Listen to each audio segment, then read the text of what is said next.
Bayangkan seseorang yang kulitnya terbakar menjadi abu setiap detik, lalu seketika tumbuh kulit baru, terbakar lagi. Bukan sekali dua kali, tapi miliaran kali. Bukan setahun, bukan satu abad, tapi sudah berlalu 1000 miliar tahun, menurut hitungan dunia. Ya Rabb kami, keluarkan kami dari sini, kembalikan kami ke dunia.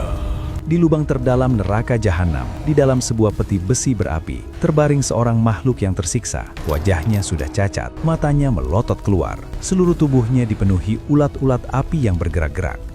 Dia ingin berteriak, tapi dari tenggorokannya tidak keluar suara. Yang keluar hanya asap mendidih. Siapa makhluk ini? Ini bukan orang lain. Ini adalah iblis yang terkutuk, yang dulu berkata, "Aku lebih baik dari Adam. Kenapa aku harus sujud kepada boneka tanah yang hina?" Sekarang, setelah 1000 miliar tahun, bagaimana nasib kesombongannya? Sekarang dia sedang apa di kedalaman neraka? Waktu atau masa sangat berharga bagi kita di dunia. Tapi di akhirat, terutama di neraka jahanam, waktu adalah sebuah kutukan. Allah Subhanahu wa Ta'ala memberikan kehidupan kepada iblis sampai hari kiamat. Dia menghabiskan hidupnya dengan dosa dan tipu daya. Tapi setelah hari penghakiman berakhir, ketika keabadian dimulai, saat itulah dimulai penghinaan yang sesungguhnya. Hari ini, dari lembaran sejarah dan isyarat hadis, kami akan menggambarkan sebuah pemandangan yang akan membuat darah kalian membeku. Dalam video hari ini, kita akan melihat, setelah 1000 miliar tahun terbakar dalam api, bagaimana bentuk tubuh setan sekarang, apa yang diberikan kepadanya untuk dimakan, dan setelah sekian lama, bagaimana dia memperlakukan para pengikutnya. Menjauh dariku. Kenapa Allah membandingkannya dengan anjing, dan apa pidato terakhirnya? Di antara semua tingkatan neraka, tingkat yang paling mengerikan adalah Hawiyah atau jurang tak berdasar.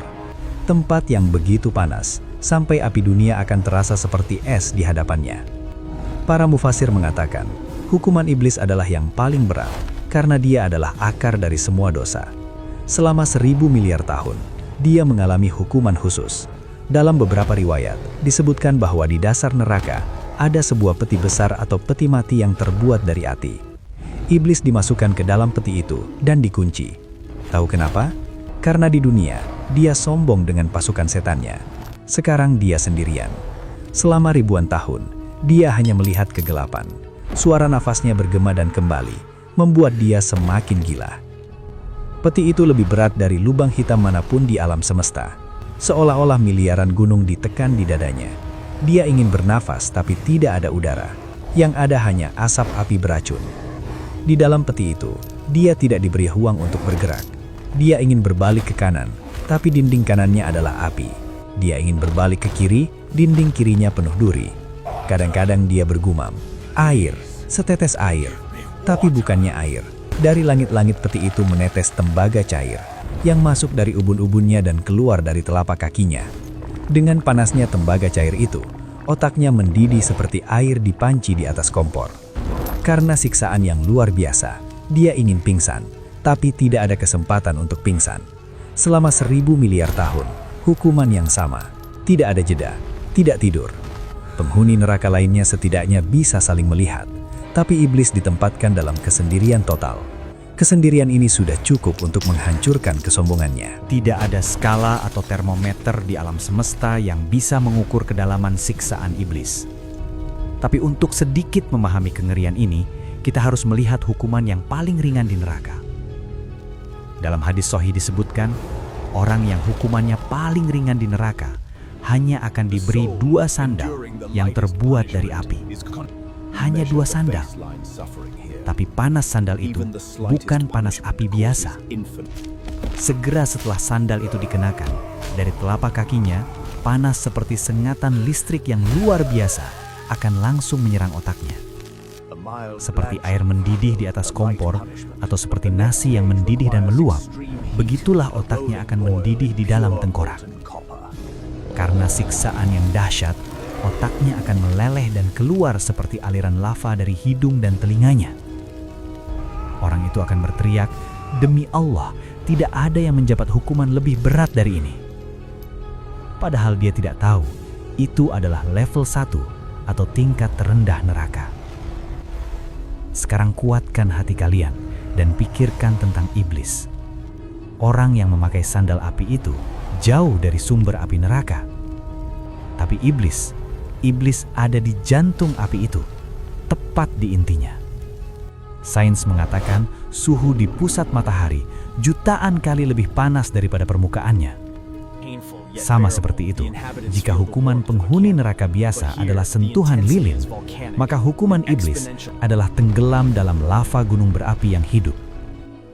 Dari awal sampai akhir dunia, semua dosa yang terjadi, semua pembunuhan, semua pemerkosaan, semua syirik, semuanya menghasilkan komisi atau bagian yang tertumpuk di pundak iblis. Karena itu, warna apinya bukan merah, apinya hitam pekat. Jika orang dengan hukuman terendah itu merasakan setetes saja hukuman iblis, dia akan langsung menjadi abu.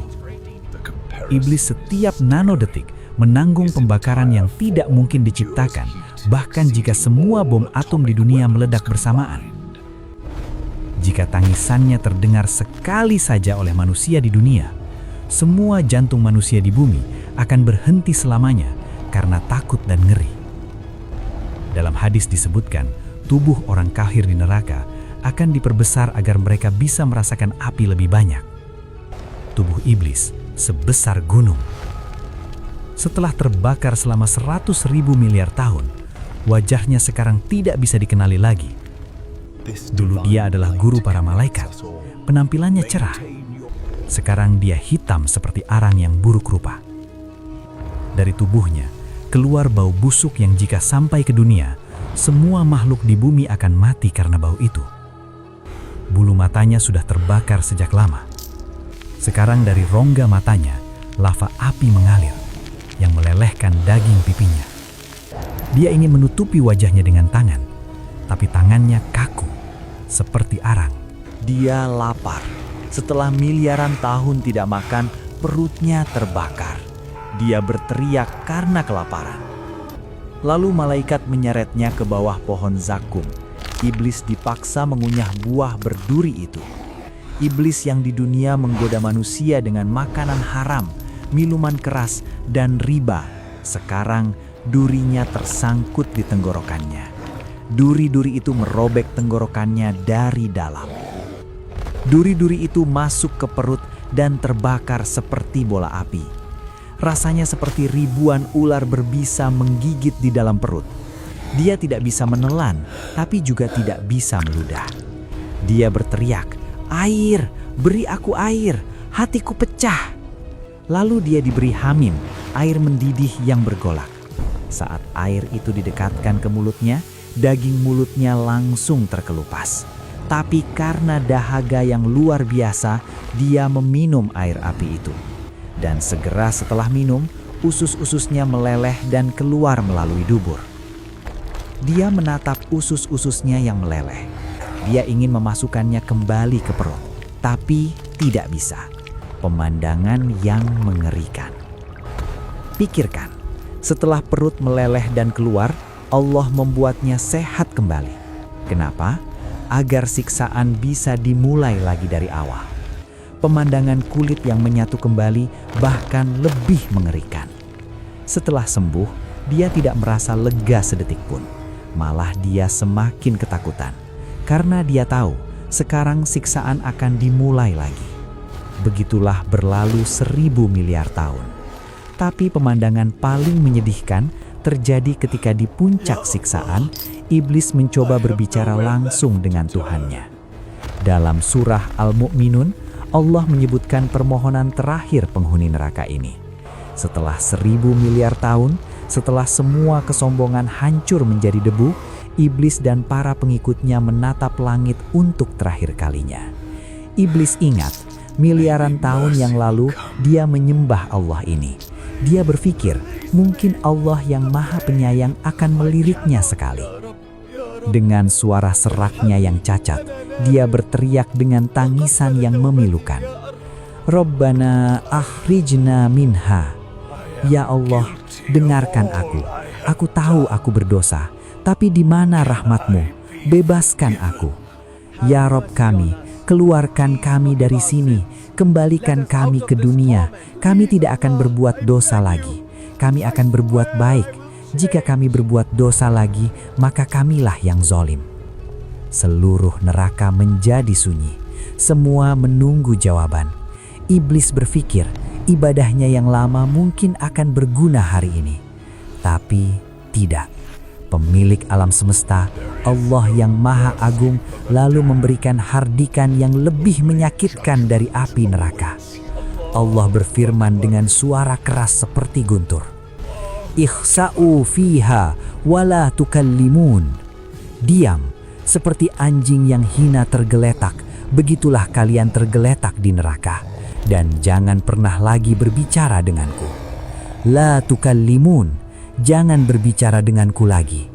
Satu kalimat ini menghancurkan hati iblis. Dia mengerti hubungan antara dia dan Allah telah berakhir selamanya. Pintu rahmat Allah telah ditutup permanen. Rasa sakit penolakan ini jutaan kali lebih menyakitkan daripada api.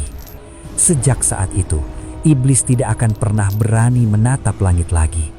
Dia hanya akan merintih seperti binatang.